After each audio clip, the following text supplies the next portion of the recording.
ہمیں بھی ایسا لگتا ہے کہ جناب چیزوں کو اس طرف لے کر جایا جا رہا ہے، اور جو کچھ ایک مہینے پہلے ہم پریڈکٹ نہیں کر سکتے تھے وہ ہم اس کے بعد وہ چیزیں سامنے ہوتے دیکھ رہے ہیں۔ اور پھر اس سے پہلے 4 سال ہم پیچھے چلے جائیں تو لگتا ہی نہیں تھا کہ کبھی اس ملک میں ہمارے سابق وزیر اعظم جناب میاں محمد نواز شریف صاحب کا سیاسی اسپیس ہے بھی یا نہیں ہے، ہمیں یہ نظر نہیں آتا تھا۔ اور ہم اس دور کو یاد کریں جس دور میں جناب سابق وزیر اعظم اور پی ٹی آئی کے چیئرمین کی حکومت تھی، اس وقت لگتا ہی نہیں تھا کہ اپوزیشن کی کوئی جماعتیں جو ہیں کبھی سر بھی اٹھا سکیں گی اور کبھی اس پوزیشن میں بھی آ سکیں گے کہ کنفرنٹ کر سکیں۔ یہ ایک اسٹریٹجی تھی، اور جب پی ڈی ایم بنی اور پی ڈی ایم بننے کے بعد جو چیزیں شروع ہوئیں، ایک نعرہ تھا پی ایم ایل این کا، مولانا فضل الرحمان کا، کہ جناب اسمبلیاں چھوڑیں اور ہم چلیں جو ہے دوسری طرف کو۔ تو ایک دوسرا نیریٹو آیا تھا کہ نہیں، اسمبلیاں نہیں چھوڑیں، ہم سینٹ کے الیکشن میں جائیں اور ہم ضمنی الیکشن میں جائیں۔ تو سینٹ کے الیکشن اور ضمنی الیکشن نے ان پارٹیوں کا وزن بھاری کر دیا اور پی ٹی آئی کے سابق چیئرمین کا وزن بہت ہلکا کر دیا۔ پھر وہ تحریک عدم اعتماد کا فیصلہ ہوا، تحریک عدم اعتماد کے نتائج بھی ہمارے سامنے ہیں، اور اس کو جس طرح سے غیر آئینی طریقے سے اس کو جو ہے ناکام کرنے کے لیے جس طرح سے کانسٹیٹیوشن کو ایبروگیٹ کیا گیا، سبورٹ کیا گیا۔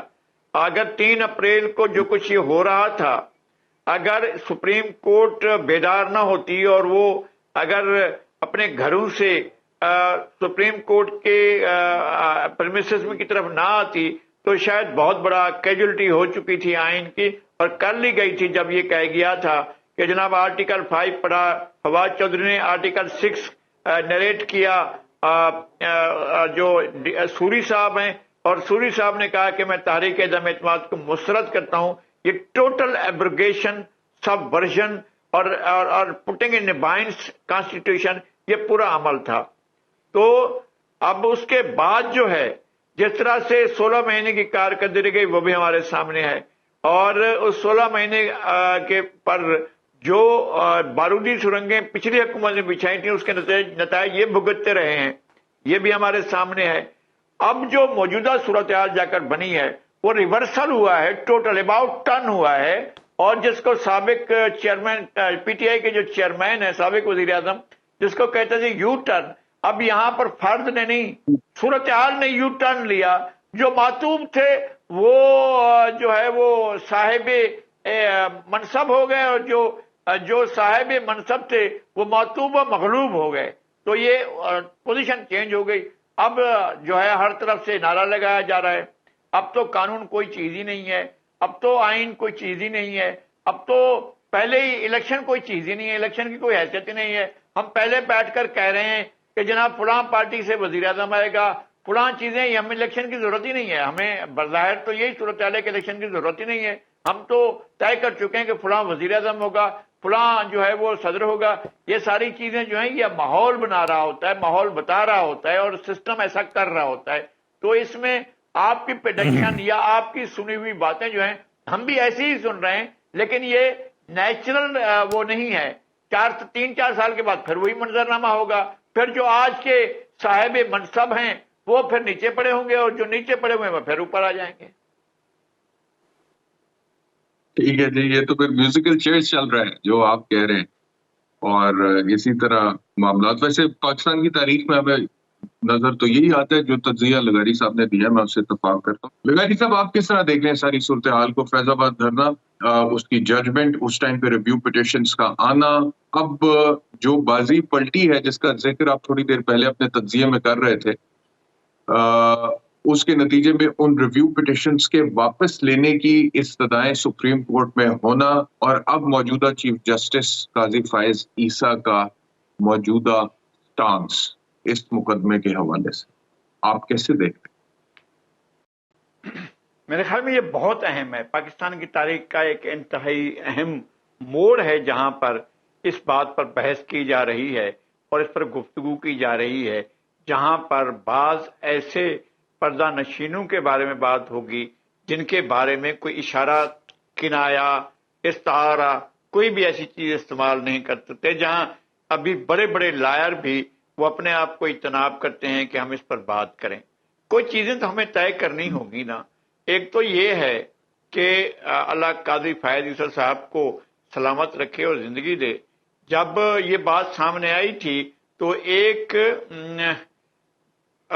جناب خادم حسین رضوی صاحب نے کہا تھا کہ میں یہ بتا دوں گا کہ کس نے کہا تھا یہ دھرنا دیا جائے. دوسری یہ ہے کہ ریاست کو، اسٹیٹ کو، مملکت کو کوئی پیرالائز نہیں کر سکتا، اور نہ فیض آباد دھرنے والے کو نہ کر سکتے تھے، نہ کرنا چاہیے تھا. جس طرح سے انہوں نے اسٹیٹ کو پیرالائز کر دیا تھا، اور فیض آباد میں ایک ایسا مقام بن گیا تھا جہاں سے اسٹیٹ ٹوٹلی پیرالائز ہو کر رہ گئی تھی.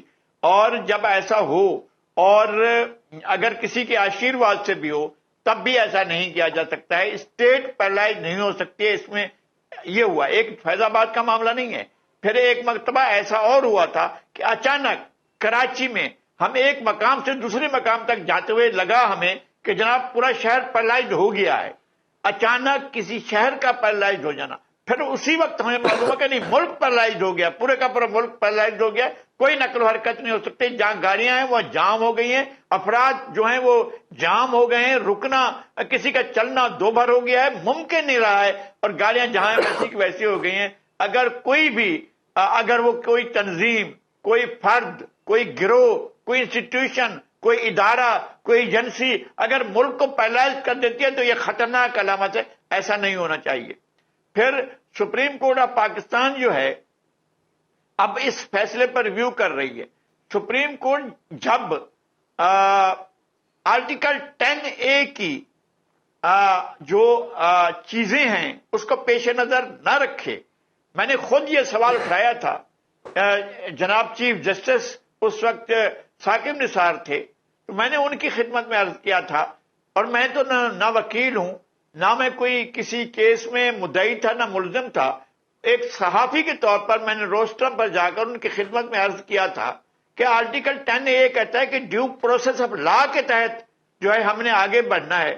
تو انہوں نے ایک فیصلہ لکھوا رہے تھے کہ جناب اتنے لوگوں کی ضمانتیں منسوخ، اتنے لوگوں کے نام ECL پر ڈال دیے جائیں، اتنے لوگوں کو گرفتار کر لیا جائے. تو میں نے ان سے کہا تھا کہ اس مرحلے پر یہ سپریم کورٹ آخری بلڈنگ ہے، ہمارے پاس اور کوئی بلڈنگ نہیں جس میں ہم جا کر انصاف کی بات لے سکیں اور کسی سے انصاف مانگ سکیں. یہ تو آخری بلڈنگ ہے. اس کے بعد کون آئے گا جو آپ کے اس فیصلے پر جو ہے کمنٹ کرے گا یا آپ کے اس فیصلے کو تبدیل کرے گا؟ کوئی نہیں کر سکے گا. آپ تو آرٹیکل 10A کو ٹھیک نہیں کر رہے ہیں، اس کے ساتھ زیادتی ہو رہی ہے، اور آپ ازراہ عنایت یہ فیصلہ نہ کریں، چونکہ ایسا فیصلہ کرنا جو ہے وہ آئین کو مجروح کرنے کے مترادف ہوگا. انتہائی میں شکر گزار ہوں کہ اس وقت انہوں نے کہا کہ نہیں، میں ریئلائز کرتا ہوں، اور انہوں نے وہ فیصلہ لکھواتے ہوئے روک دیا تھا. تو میرا گزارش کرنے کا مطلب یہ ہے کہ جن فیصلوں میں آرٹیکل 10A جو ہے اس کو نہیں دیکھا گیا. ابھی آپ نے کہا کون انویسٹیگیٹ کرے گا، کون اس معاملے کو دیکھے گا اس مرحلے میں جبکہ ریویو چل رہا ہے؟ تو اس وقت کیا ہو گیا تھا جب میاں نواز شریف کے خلاف ڈائریکٹ سپریم کورٹ نے اوپر سے بیٹھ کر 2 ججز نے کہا کہ یہ نااہل ہو گئے. بعد میں ایک JIT بنوائی گئی. کیا سپریم کورٹ کا کام JIT بنوانا؟